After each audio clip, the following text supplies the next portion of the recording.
Kaminit, kaabang-abang si Bel Mariano.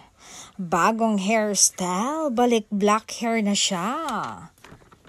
Mukhang dahil sa solo movie niya.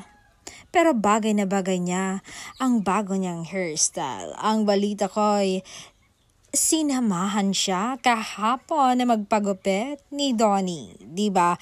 Parang mag-asawa talaga sila. Sinasamahan ang isa't isa.